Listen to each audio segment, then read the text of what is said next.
Radio Pasión US presenta Entre Letras y Otras Pasiones con la escritora mexicana Paula Guzmán en un programa de literatura donde los cuentos y relatos te van a llevar a un maravilloso viaje por tu imaginación.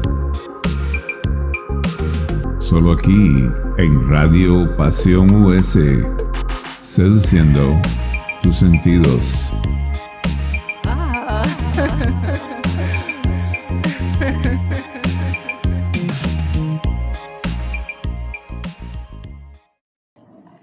Hola, ¿qué tal? Me da mucho gusto saludarte y darte la bienvenida a una emisión más de tu programa Entre Letras y Otras Pasiones. Yo soy Paula Guzmán y tú estás escuchando tu estación favorita, Radio Pasión US, seduciendo tus sentidos. El día de hoy vamos a platicar del Día de Muertos, de los cuentos o leyendas que hay por ahí para este día tan especial. Yo soy mexicana y en mi país el Día de Muertos es una fiesta, pero es una fiesta homenaje a todos nuestros seres amados que se han adelantado en el viaje y que ya no podemos ver ni tocar físicamente, pero que sabemos que están en otro lugar y muy cerca de nuestro corazón. En México hay muchas tradiciones maravillosas, desde el pan de muerto, las flores especiales, unas amarillas, que si tú no eres mexicano a lo mejor has podido ver, que se llaman flores de cempasúchil, que son las flores de los muertos. Se hace toda un ritual, una fiesta, hay música, hay comida y hay mucho amor sobre todo. Yo en lo personal, a través de los años, me he convencido de que la muerte no existe, porque todos tenemos tanto amor dentro, tantas experiencias, tantos aprendizajes, que cuando abrimos un poquito más la conciencia, podemos darnos cuenta que lo que vivimos aquí no es lo único que hay, que venimos de otro lado y que a ese lado volvemos. No me quiero meter en religiones porque ni siquiera yo soy religiosa, pero cada quien en sus creencias le llama universo, le puede llamar la fuente, le puede llamar Dios. Hay quien hasta dice que regresamos al planeta, a otro planeta más avanzado. Hay muchas teorías, pero lo que es un hecho es que festejamos y tomamos este día como algo muy, muy especial. Y por ahí decía una autora muy conocida que la muerte, para mucha gente, la palabra muerte parece tan intimidante, dando un punto tan final a todo, que puede llegar a tener algo de desesperación. A lo mejor al principio deja un vacío oscuro, lleno de misterio y de confusión, porque representa este corte con el mundo físico, lo que les decía, que es el único lugar que sabemos que existe con certeza, porque es lo único que conocemos conscientemente. Pero al igual que muchas cosas en la vida, la muerte pues es desconocida, porque nadie se ha muerto y ha regresado para decir lo que hay por allá, ¿no? Y aún así está envuelta de misterio, de mucho folclor, como les digo, en mi país, también de supersticiones con los fantasmas y con todas estas almas, y mucha gente le teme, no nada más a la muerte, sino a todo lo que envuelve eso. Y cuando éramos chiquitos, por lo menos yo cuando era chiquita, a mí me daba mucho miedo todo eso. Pero a pesar de eso, todos tenemos la certeza de que si algo tenemos seguro aquí, es que un día nos vamos a morir y vamos a experimentar eso finalmente.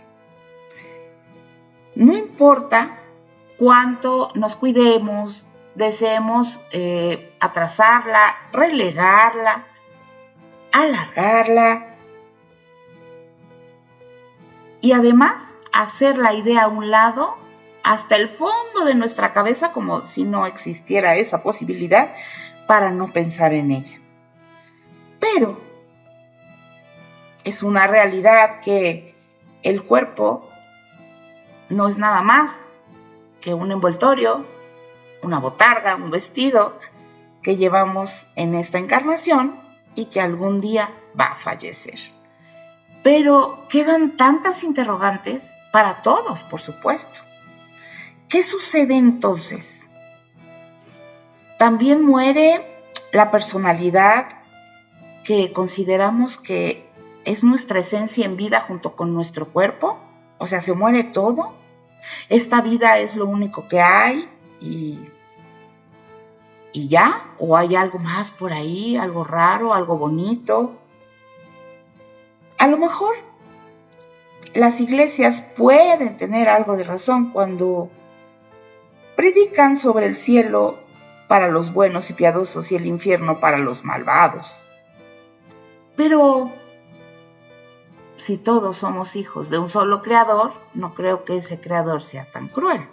Seguramente hay algunos métodos, y yo sé de algunos expertos y dedicados a la espiritualidad que dicen pues que el infierno como tal no existe. Pero todo el mundo busca respuestas y todo el mundo tiene ansia de saber. Y yo me pregunto si la vida sería más fácil si pudiésemos vivir nuestro tiempo felices, en amor y en plenitud, sin temer lo que hay al final. Hay mucho temor en torno a los fantasmas y a esos espíritus errantes, porque de alguna manera pensamos que si ya no están aquí, al pasar al otro lado, como se llame el lado o lo que pase en aquel lado, esa persona va a cambiar de personalidad. Y bueno, yo creo que nuestra esencia mágica y divina no cambia. Pero bueno, yo he experimentado lo que son las terapias de vidas pasadas. Aquí se los dejo como una anécdota de pasadita. Y el pensar o el creer, porque esto es muy personal, por supuesto, que has tenido otra vida, pues quiere decir que tu alma no muere, que tu espíritu, que tu esencia, que tu energía. Y lo que está tan de moda también, ahora que los medios de comunicación están al alcance de todo el mundo, tanto para crear contenido como para consumirlo, tantas experiencias cercanas a la muerte, lo que le llaman SM, de personas que han dejado momentáneamente de existir en una muerte clínica durante algunos momentos y que han experimentado un montón de cosas. La cuestión es que esto da pie a muchos cuentos, leyendas, a mucho misterio a través de los tiempos, a través de los siglos, en donde nadie se pone de acuerdo, en donde todos tenemos nuestras creencias. Algunas no cambian con el tiempo, algunas pueden cambiar con el tiempo, y más ahora, como les digo, con esta información que tenemos tan a la mano y este boom de la espiritualidad. Yo creo que con la muerte también llega la sabiduría, porque algo sucede con este vestido que llevamos puesto como cuerpo físico, y es muy esperanzador pensar que se abre una nueva dimensión de conocimiento. Como seres humanos, estamos limitados a nuestros sentidos, a lo que podemos ver, tocar, y a lo mejor esta personalidad o este espíritu que no se ve limitado en un cuerpo puede percibir mucho más de lo que podamos imaginar. Para ello, como les digo, hay muchos testimonios, pero aquí en este programa no estamos para filosofar ni traer los testimonios, sino para contar historias. Historias que han pasado por la imaginación de muchas personas, y no nada más la imaginación, sino también lo que han sentido o lo que han imaginado ver, o las experiencias que muchos a través de los años, de generación han pasado como historia a todos sus hijos y nietos. Algo que se describe mucho en los cuentos y relatos, porque a alguien le ha de haber pasado, o porque todos coinciden, o porque así gusta, es que cuando alguien muere, hay una sensación de frío, que luego de repente el espíritu se mira de pie al lado de la cama o de la carretera o de donde sea que ya le haya agarrado el fin en este plano, y mira su propio cuerpo. Seguramente debe ser difícil de comprender porque a lo mejor en el resto de la habitación la gente está tan consternada, ya que ellos, ese espíritu, normalmente se siente de maravilla, como que agarran fuerza, como que su sensación es de júbilo en vez de estar asustados. Y podemos comenzar con un cuento de Día de Muertos de Paola Klug, que se dice la bruja morena y tejedora de historias. La primera vez que escuché sobre la pequeña Mitli, yo tenía 7 años y estaba comiéndome a escondidas las mandarinas del altar del Día de Muertos. Cuando mi abuela me descubrió, me dijo que si continuaba robándome la comida de los muertos, Mitli aparecería en la noche y me robaría mis juguetes. Claro, eso como una venganza. Claro está que yo no sabía quién era la tal Mitli ni por qué querría vengarse de mí, así que mi abuelita tuvo que explicarme pacientemente. Mitli era la hija de los señores del Mictlán. Sobre su nacimiento nadie estaba seguro. Unos decían que había nacido de los pensamientos de sus padres, otros que había florecido tal como hace la flor de cempasúchil, y otros más afirmaban que en realidad Mitli se había formado de la mezcla de gotas de mandarina con la tierra. Fuera como fuera, lo cierto es que sus padres la querían y la consentían mucho, ya que era su única hija. Mitli había conseguido que sus papás le dieran 2 compañeros de juego, un pequeño ajolote rosado llamado Coyoli y un xoloescuincle bicolor que se llamaba Yowali. Yo quiero hacer aquí un hincapié para la gente que no sea de México. Un xoloescuincle es un perrito que es de raza pura mexicana, que no tiene pelo, y un ajolote, pues qué les digo, es como una rana que no es rana, que vive en los pantanos y que también en los lagos y que también es muy de México. Muy bien, cerrando el paréntesis, continuamos. Como es de imaginarse, tanto Mitli como sus nuevos amigos volvían locos a todos en el Mictlán. El cachorro correteaba por ahí y por allá entre los 9 niveles, mordisqueando todo y a todos. Ni siquiera el señor de la muerte se salvó de una mordida en la pierna, hecho que lo hizo enojarse mucho, debo aclarar. Por su parte, Yowali distraía a todos los otros perros que cruzaban el río. Les hacía cosquillas con sus deditos hasta que terminaban por voltear los fantasmas que llevaban sobre sus espaldas. Mitli los miraba divertida desde la orilla a pesar de la molestia de sus papás. Con el tiempo y después de tantas travesuras realizadas por los 3, el señor y la señora de la muerte decidieron poner en orden el Mictlán y le dieron a Mitli un tutor que se encargaría de disciplinarla a ella y a sus compañeritos de juego cuando fuera necesario. Su tutor era nada más y nada menos que Mazatzin, el espíritu de un hombre venado. Al principio fue difícil para todos, pues ninguno de ellos estaba acostumbrado a recibir regaños de nadie, pero lograron hacer un buen equipo y el Mictlán volvió a ser el lugar de paz y tranquilidad que era siempre. Los padres de Mitli estaban sorprendidos por ello y decididos a saber su secreto, mandaron llamar a Mazatzin. ¿Cómo has convencido a nuestra pequeña Mitli de portarse bien?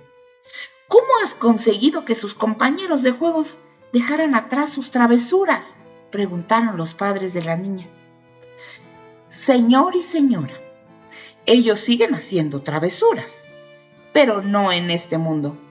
Les he prometido que cada vez que se abre el portal con la tierra de los vivos, ellos podrán hacer de las suyas con los niños y las niñas que se coman nuestros alimentos.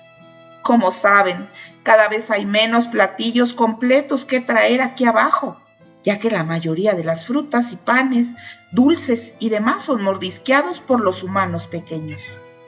Los señores de la muerte sonrieron al imaginarse a Mitli causando estragos en el mundo de los vivos. Agradecieron a este gran personaje por su tenacidad y se retiraron a su palacio. Vaya, yo me quedé pensativa y le pregunté a mi abuela por qué se llevaban la comida en lugar de comerla sentados junto al altar. Entonces mi abuelita me contestó: ¿tú podrías comerte la olla de mole entera, el pan, el atole, los tamales, la calabaza, los dulces, el camote y el café tú solita?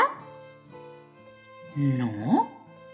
Bueno, pues ellos tampoco, aparte, no son egoístas como lo somos los vivos. Ellos comparten todo. ¿Has visto lo que hacen las hormigas todos los días? ¿Buscar comida para llevarla a su casa, abuela? Exactamente, hija. Los fantasmas hacen lo mismo. Vienen el Día de Muertos y se llevan la comida al Mictlán. La guardan en ollas de barro especiales y les dura hasta el siguiente año.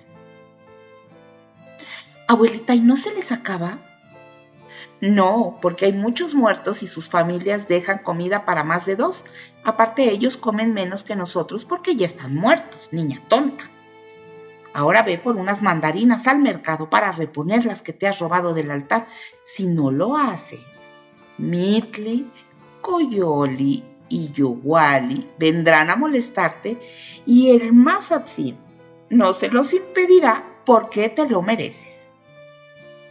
Bueno, pues corrí al puesto de Luisito sin pensarlo 2 veces y usé mi domingo, o sea, mi mesada o lo que me dan para gastar. No solo para comprar mandarinas, también compré dulces de más, un collar de piedras verdes para Mitli, unos trozos de carne para Coyoli y Yowali, y a Mazatzin le conseguí una pequeña canasta de hongos silvestres. En verdad esperaba que con esto alcanzara para evitar que se enojaran conmigo. Regresé a casa y puse todo en el altar. Y ya entrada la noche ayudé a mi papá a prender las velas y hacer el camino con las flores de cempasúchil, y después me fui a dormir. Un ruido extraño me despertó en la madrugada. Me levanté sin hacer ruido y desperté a mi abuelita. Ella me hizo una seña para que guardara silencio y comenzamos a caminar de puntitas hasta la sala en donde se encontraba el altar. Allí estaba Mitli. Era una niña chiquita, quizá un poco más alta que los chaneques. Tenía su piel morena y sus cabellos negros, y de su cuello colgaba el collar que le dejé. Coyoli estaba sentado sobre su hombro izquierdo y Yowali parado junto a ella entre las flores naranjas, moradas y amarillas. Mazatzin y los fantasmas de mi familia flotaban en el camino de flores, dispuestos a cargar con toda la comida para llenar la alacena del Mictlán. Mitli me miró directamente a los ojos y me sonrió. Todos desaparecieron entre la llama de una de las velas y no los volví a ver hasta el año siguiente. Cada día de muertos les dejo un regalo en el altar y ellos dejan un regalo para mí debajo de mi cama. Hasta la fecha, tengo una colección completa de huesos de dinosaurio. 3 quijadas de víbora, un colmillo de coyote y 2 costillas de tlacuache. Y fin. ¿Les gustó este cuento? Quiero compartir para los que nos escuchen en otros países que el Día de los Muertos aquí se festeja el 2 de noviembre. El 1 de noviembre es el Día de los Santos Inocentes, que se hace homenaje a todas las almas jóvenes, niños que han partido, que han fallecido. El día 2 es el Día de los Adultos Mayores, el Día de Muertos, el Día de la Fiesta Grande, pero también es el Día de las Mascotas. Y bueno, aquí hacemos un altar. En ese altar, en una mesita, ponemos, es muy libre, pero venden muchos dulces, papel picado, que es como papel de China, de este delgadito, que lo venden ya picado en formas de calaverita, de catrina, de huesito, de pan de muerto, de flor de cempasúchil, y se adorna arriba de la mesa y abajo con el papel picado, se pone un mantel. A mi abuelita, si le gustaba un pan dulce en especial, se le pone su café preparado como ella lo tomaba, o cada quien los gustos de sus muertos. No hay límite para poner lo que tú quieras o hasta donde la imaginación te dé. Se les pone hasta una copita de tequila o se pone hasta un cigarro. Lo que sí no debe faltar es un puñado de sal, un vaso con agua y un incienso, puede llamarse, que se llama copal. Entonces a esa ofrenda se refiere este lindo cuento que les acabo de compartir.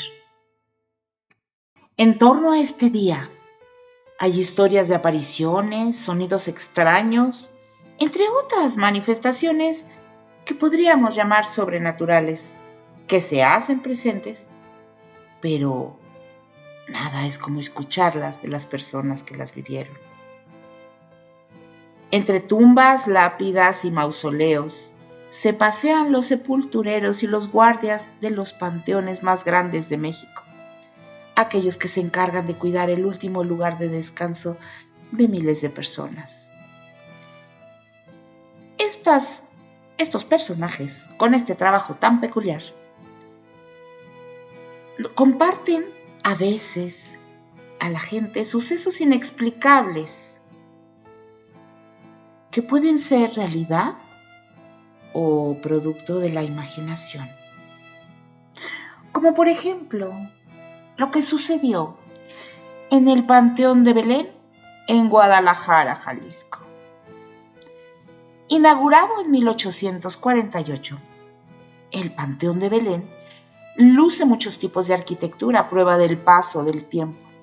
Allí están los restos de hombres y mujeres ilustres de Guadalajara en los campos de la política, la educación, la ciencia, la música y la literatura, por lo que está protegido por el Instituto Nacional de Antropología e Historia. Desde su concepción como un hospital, pasando por un huerto y casa de frailes franciscanos, los pasillos de este gran cementerio cuentan 1000 historias, especialmente cuando es Día de Muertos. Porque para todo el que esté atento, siempre podrá escuchar las voces del más allá. Y en esta ocasión, un señor llamado Mariano Coahutle, velador y sepulturero del Panteón de Belén, le contó a alguien que se ha topado con los protagonistas de 2 leyendas del Día de Muertos en este famoso cementerio. Al panteón no hay que tenerle miedo, pues aquí todos descansan en paz. Bueno, casi todos, dice don Mariano entre risas nerviosas, pues sabe que casi nadie cree lo que está a punto de contar. Hace más de un siglo se enterró aquí a una pareja. Se dice que sus familias no querían el casamiento, por eso se mataron juntos y juntos los sepultaron. Una vez me tocó ver a una muchacha muy guapa que entraba al camposanto. Me llamó la atención su ropa porque venía con un vestido muy largo, abultado. Llevaba guantes y un pequeño sombrero. Yo estaba haciendo la limpieza, por lo que le dije de lejos que ya no se podía pasar. La muchacha siguió caminando y de repente tomó del brazo a un caballero que yo no había visto parado ahí. Un señor muy trajeado. Sí. Les repetí que ya la hora de visita había terminado. Los dos me vieron con cara de no entender.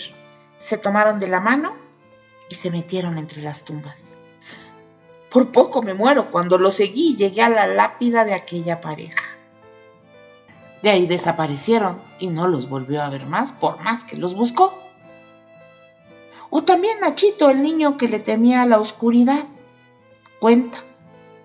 Todo el mundo dice que es cuento mío, pero otros me creen porque ya vieron al niño, claro. Continúa don Mariano, el mismo sepulturero, que está a punto de contar otras de sus vivencias.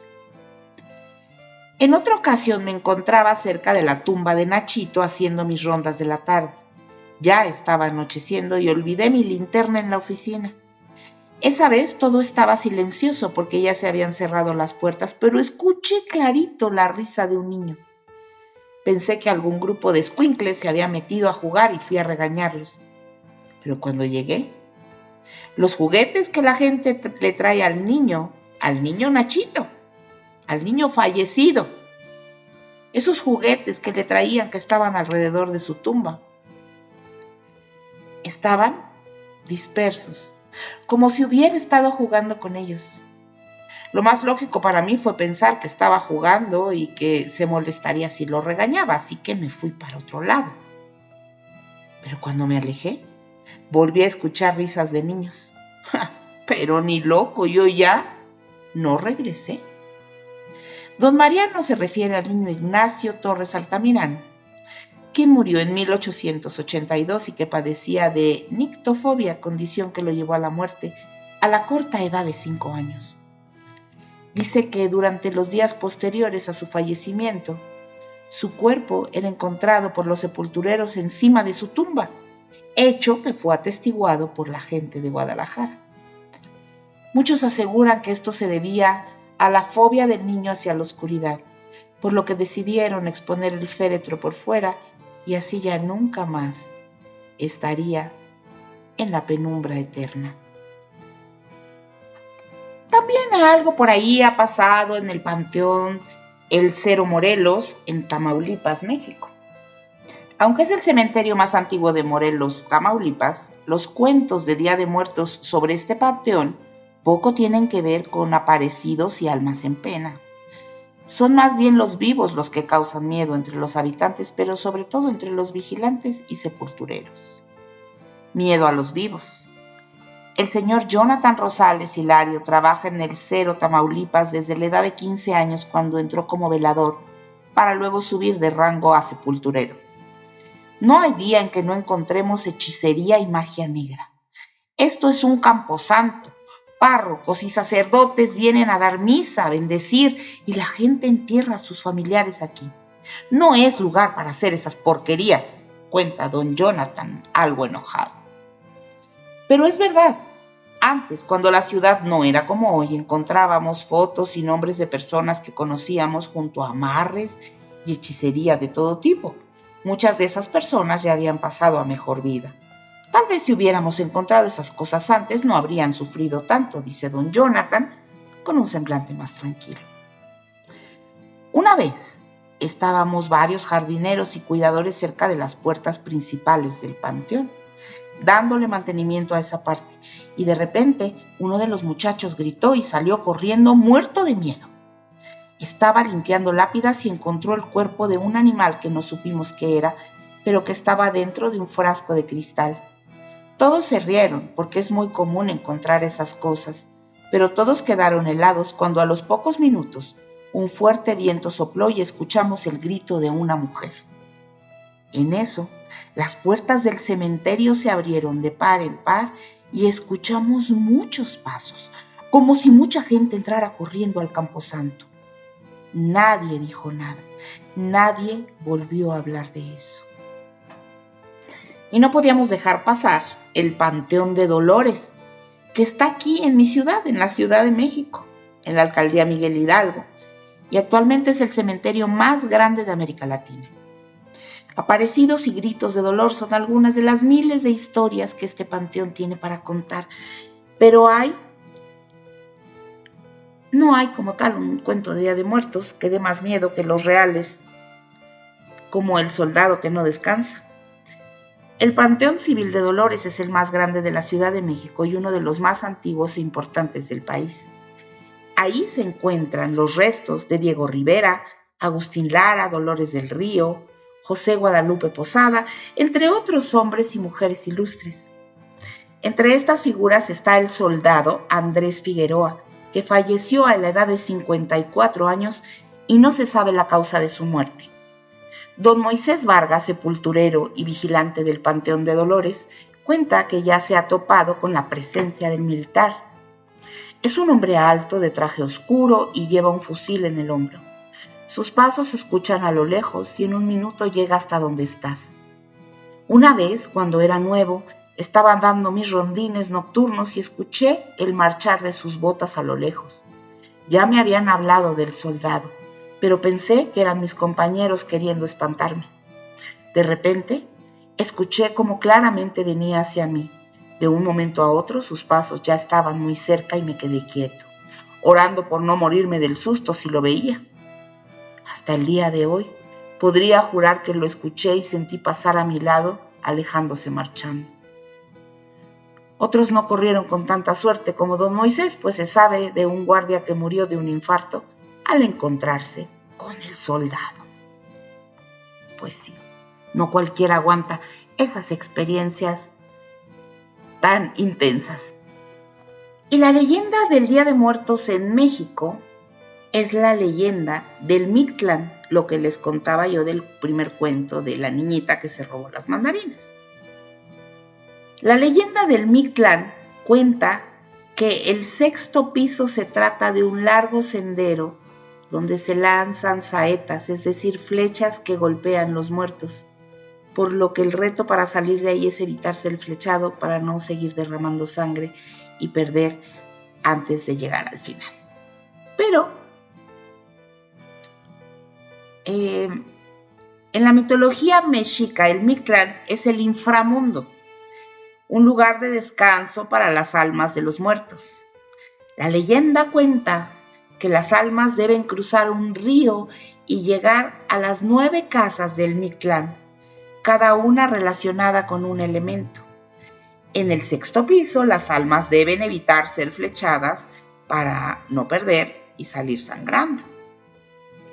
También la flor de cempasúchil cuenta la leyenda que Xóchitl y Huitzilín se enamoraron y que Tonatiuh los unió en la eternidad convirtiéndolos en una flor. El aroma de la flor de cempasúchil, que se usa en estas épocas, guía a las almas de los difuntos hacia las ofrendas que les esperan en el mundo de los vivos. Y también hay una leyenda del Puente del Diablo, que cuenta que un hombre hizo un pacto con el diablo para construir un puente. La enamorada del hombre imitó el canto de un gallo para salvarlo del pacto y el diablo se fue cuando faltaba una piedra para terminar el puente. Se dice que cuando alguien quiere colocar la última piedra, esta siempre se cae.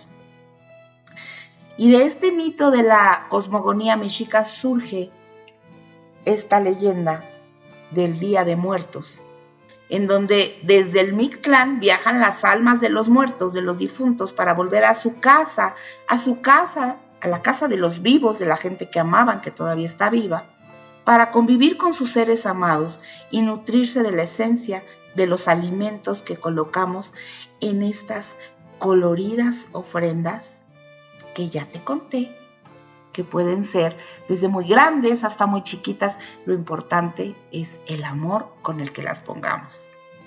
Y las leyendas del Día de Muertos son una parte inherente de esta gran celebración dentro de nuestra cultura mexicana. Son relatos que, sin importar si son muy terroríficos, siempre nos dejarán reflexionando sobre muchas cuestiones relativas a lo misterioso y a la vez extraordinario de la muerte y lo que puede suceder después de la misma. Y te voy a contar aquí la leyenda de la casa de la tía Toña en la Ciudad de México.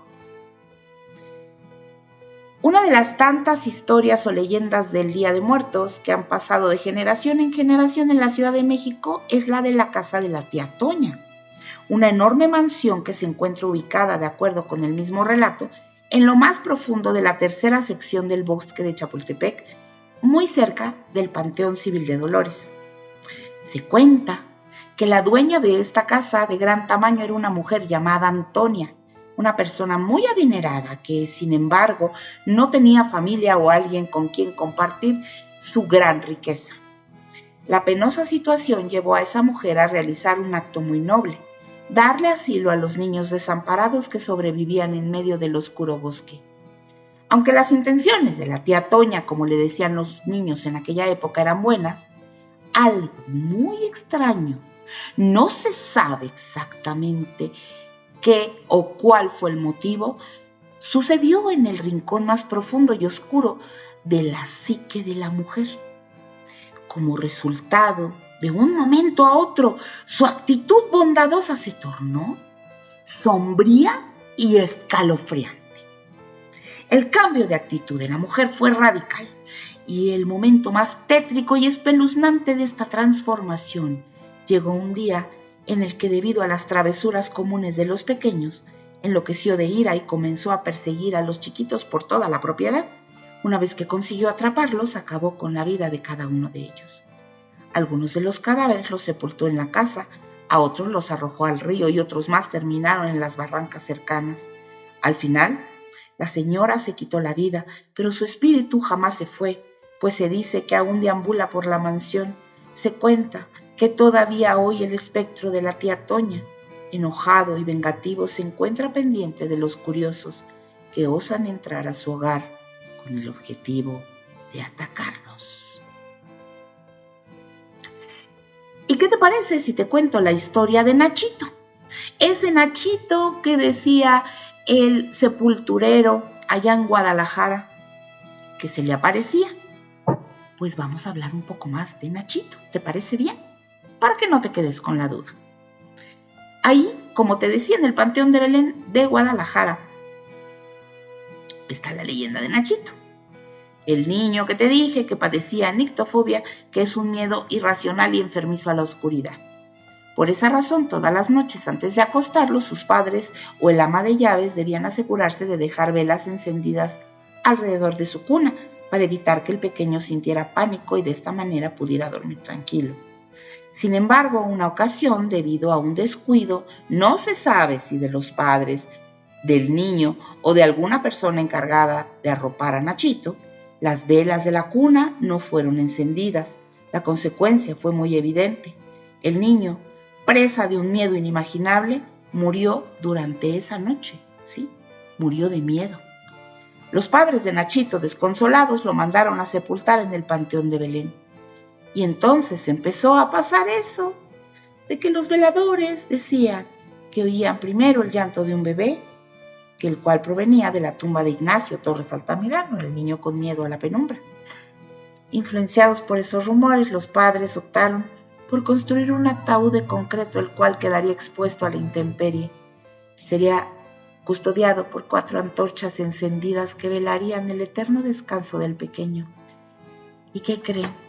Que desde aquel momento el espíritu de ese niño no ha vuelto a llorar por las noches, ya que se encuentra protegido por la luz. Y todos han oído hablar de la Llorona, ¿verdad? ¿Y de la tumba de la Llorona? Allá en Guanajuato. Porque esta es una de las leyendas del Día de Muertos más conocidas de Guanajuato y yo creo que del mundo, puesto que habla del único monumento dedicado a la Llorona, su tumba, un ente que ha sido parte de la cultura mexicana durante siglos. El relato, pues se desarrolla durante 1850 en la antigua hacienda de los 7 Reales, que hoy se encuentra sobre el trayecto que va desde Dolores Hidalgo hasta San Luis La Paz. A mediados del siglo XIX cuentan que en aquella región la Llorona solía perturbar la tranquilidad de la noche con sus gritos y lamentos.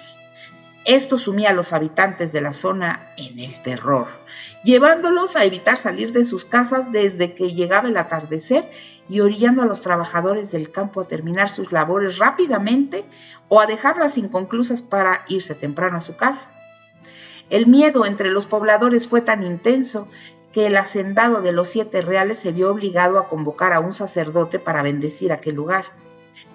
Este clérigo aconsejó la construcción de un monumento que pudiera mantener a raya el alma en pena, ya que las bendiciones por sí solas no serían suficientes para contenerla. Fue así que los lugareños unieron esfuerzos y cooperaron para hacer un pequeño memorial que apodaron el Calvarito. Esto, sin embargo, parecía no ser suficiente, puesto que el alma errante de la Llorona aún seguía rondando por la zona. No fue sino hasta 1913 cuando la Llorona dejó de causar terror en la zona después de que unos misioneros le dieron la bendición al monumento. Actualmente esta pequeña construcción luce desgastada por el paso del tiempo, pero continúa siendo un gran referente de una de las leyendas del Día de Muertos de Guanajuato que más se cuentan en este lugar. Y esto es un hecho de la vida real. No los lamentos de la Llorona, pero sí lo del monumento y que la gente se espantaba y que fueron a bendecir esto. Y toda la gente que vaya a Guanajuato podría pasar al lado de este recuerdo de piedra y muchos dicen por ahí que se percibe una vibra extraña y escalofriante como muy pocas. Sí.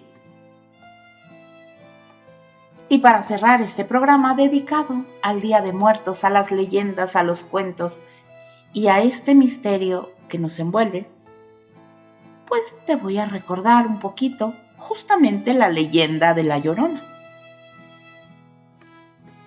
La leyenda de la Llorona ha trascendido las barreras del espacio y el tiempo hasta llegar a ser parte de la cultura del pueblo mexicano. ¿Pero quién era la Llorona? Una mujer envuelta en un flotante vestido blanco y con el rostro cubierto con velo, cruzaba con lentitud por varias calles y plazas de la ciudad iluminada por la luna. Levantaba los brazos con angustia y lanzaba un grito desesperado, ese tristísimo ¡ay! Se levantaba en el silencio de la noche y luego desaparecía entre ecos lejanos y al final terminaba con el grito más doliente en la Plaza Mayor. Ahí se arrodillaba esa mujer, misteriosa, se inclinaba como besando el suelo y lloraba con un grito largo y penetrante. Después se iba en silencio lentamente hasta que llegaba al lago y en sus orillas se perdía, se deshacía en el aire como la niebla o se sumergía en las aguas. La leyenda de la Llorona tiene diversos elementos. La mujer, la maternidad atormentada, la noche, el agua, lo blanco, la voz, el silencio, la muerte de los hijos, la plaza y la luna. Se cree que su origen proviene de los mitos prehispánicos. De hecho, la Llorona se funda en varias representaciones de diferentes diosas. Y durante la colonia también la leyenda de la Llorona sufrió algunas transformaciones. No podía hablarse de una diosa o diosas prehispánicas porque era una herejía, pero su esencia indígena no pudo romperse del todo. Se mantuvieron intactos distintos elementos como la noche, la mujer vestida de blanco y con el cabello largo y negro, el grito desgarrador de ¡ay, mis hijos! Y la presencia del agua, los ríos y los lagos. Hay muchas versiones sobre su presencia y lo que la obliga a lanzar lamentos por la noche. La Llorona, antes que nada, es madre, pero es una madre atormentada por el insufrible dolor de haber perdido a sus hijos. A veces también se le identifica con la Malinche, pero otra de las teorías sobre el origen de la Llorona dice que una mujer indígena se enamora de un español con quien tiene 3 hijos, pero él nunca le propone matrimonio y la abandona para casarse con una española. Entonces la pobre mujer, al enterarse de la traición, presa del dolor, pues ahoga a los hijos en el río. Luego, al darse cuenta de lo que había hecho, pues ella también se desvive y desde entonces su fantasma vaga por las riberas de los ríos diciendo ¡ay, mis hijos! Y dependiendo de la zona, La Llorona se mezcla con diferentes espectros de diferentes tradiciones. Y ya por último, la presencia del mito en la canción de La Llorona, que es un famoso son ismeño mexicano que no se sabe el autor, pero muchos cantantes han creado, copiado versos que convienen a esta canción en una historia de amor y dolor. Y esto, bueno, fue un poquito de lo que es La Llorona. Yo soy Paula Guzmán, tú estás en Radio Pasión US y te invito a que te suscribas a nuestro canal de YouTube de Radio Pasión US. Pasión se escribe con doble S, es gratis. Que si te gusta lo compartas, que este tipo de programas que hago para ti, que leo para ti, los puedes escuchar en YouTube. Si no llegaste a tiempo al radio, a la hora que quieras, el día que quieras, si vas en tu coche, si estás haciendo algunas cosillas en tu casa, pues te puedo acompañar y me va a dar muchísimo gusto, porque para mí es un placer compartir esta que es mi pasión contigo. Te invito también a que si quieres leer mis libros, los busques en Amazon o me contactes directamente a mí si estás en México, te los puedo enviar autografiados. Y si no, los puedes conseguir en Amazon de cualquier parte del mundo como Paula Guzmán. Nuestras redes sociales, mis redes sociales personales son Paula Guzmán Autor o las de Radio Pasión, en donde también me puedes contactar. Te dejo un besito y nos escuchamos en la próxima. Que tengas un maravilloso Día de Muertos pensando en ese amor tan grande que te dejaron los que ya no están aquí.